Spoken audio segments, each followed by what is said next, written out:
tsy afaka hipody.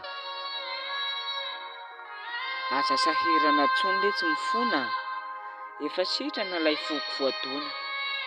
Tsy ameko anao horatrainy intsony, na koa hoe voadona fanondrony.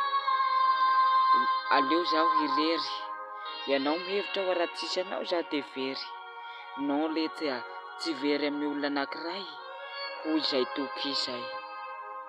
Leo tamin'ny zavatra nataonao, tofoke aleo zaho amin'izao.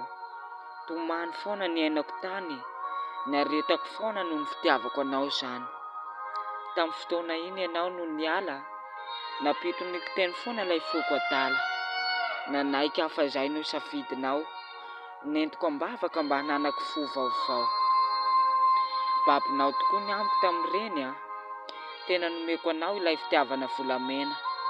Saingy tsy tsapanao izany, valiny avy aminao ara tomany. Tantara lesy no sisa, tsy natao antsika miaraka ilay paradisa. Mitadiava lesy hafa, fa raha ny fitiavako anao efa voafafa.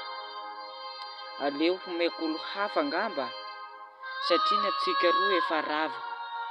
Tsy tsonina ity antsokitsoko, efa mitady ny solonao aho ataoko mpanjaka ny foko.